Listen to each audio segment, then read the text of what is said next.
marami na tayong narinig. Si Rizal daw ay kontra sa Katolikong simbahan. Si Duterte daw ay galit sa simbahan kaya mali raw ang relihiyong Katoliko.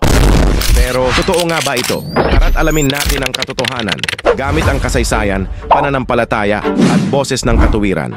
Si Jose Rizal, kaaway ng simbahan. Si Dr. Jose Rizal ay isinilang at bininyagan bilang Katoliko. Lumaki siyang pinalaki sa ilalim ng pananampalatayang Katoliko ng kanyang mga magulang, lalo na ng kanyang inang si Teodora Alonso na isang debotong Kristiyano. Ngunit bakit siya madalas gamiting halimbawa ng mga grupong anti-Katoliko? Dahil daw sa kanyang mga isinulat, lalo na sa Noli Me Tangere at El Filibusterismo, na tila nagpapakita ng galit sa simbahan.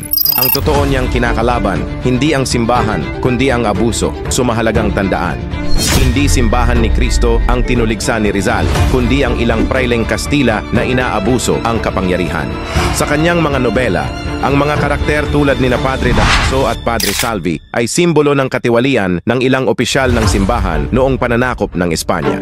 Pero ang mismong pananampalatayang Katolika, hindi niya itinakwil. Ang kamatayan ni Rizal, patunay ng pananampalataya. Alam mo ba? Bago barilin si Rizal sa Bagumbayan noong December 30, 1896.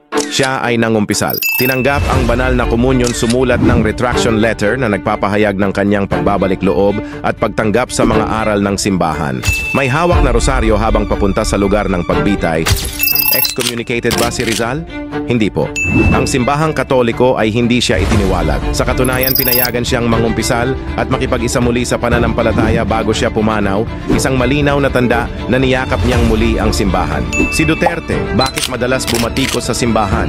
Ang personal na hinanakit, si dating Pangulong Rodrigo Duterte, ay kilala sa mga kontrobersyal niyang pahayag laban sa ilang pari, obispo at maging sa simbahan mismo. Ngunit ayon sa kanyang mga panayam, ito ay may personal na ugat. Noong siya'y bata pa, nagkaroon daw siya ng hindi magandang karanasan sa ilang miyembro ng simbahan na umano'y ng abuso sa kanya. Dahil dito, naging mapait ang kanyang damdamin sa ilang leader ng simbahan. Kritisismo ng simbahan sa kanyang pamumuno. Bukod pa rito, ilang obispo at pari ang tumuligsa sa mga pulisiya ni Duterte, partikular na sa kanyang war on drugs na naging daan para sa libo-libong patayan. Dahil dito, lalong tumindi ang kanyang mga banat sa simbahan. Ngunit, totoo bang galit siya sa Diyos at sa pananampalataya? Hindi natin maikakaila na may mga mabibigat siyang salita na tila kalaban ng pananampalataya. Ngunit, maraming beses din siyang nagpahayag ng paniniwala sa Diyos sa kanyang sariling paraan. At higit sa lahat, ang kasalanan ng ilang tao sa simbahan ay hindi kasalanan ng buong simbahan. Tayo pong mga Katoliko ay naniniwala, ang simbahan ay banal, hindi dahil sa kasalanan ng mga tao, kundi dahil kay Kristo na siyang nagtatag nito.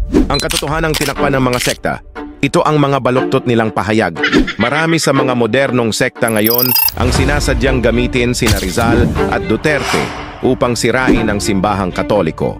Si Rizal daw ay kontra-Katoliko. Si Duterte daw ay patunay na mali ang simbahan, pero ito ay mga haka-haka, hindi kasaysayan. Hindi nagtatag ng bagong relihiyon si Rizal. Hindi kailanman nagtayo si Rizal ng bagong sekta o simbahan. Katoliko siya at Katoliko rin siyang namatay. Ang kanyang mga sulat ay kritisismo laban sa pang-aabuso ng tao, hindi laban sa Diyos o sa simbahan mismo.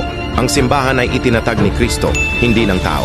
The church was not founded in 1914, 1521, or at any other time when new sects began. It was founded by Christ in 33 AD through the Apostle Peter, Matthew 16:18.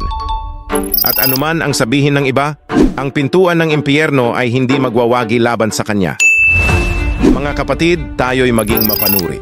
Huwag tayong basta-basta maniwala sa mga sinasabi ng mga sekta na binabaluktot ang kasaysayan upang sirain ang ating pananampalataya. Tandaan natin, si Rizal ay Katoliko.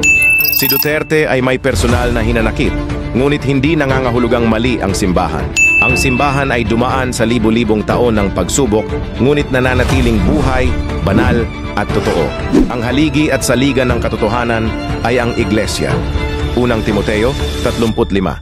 Ang pintuan ng impyerno ay hindi magwawagi laban sa kanya. Mateo 16:18.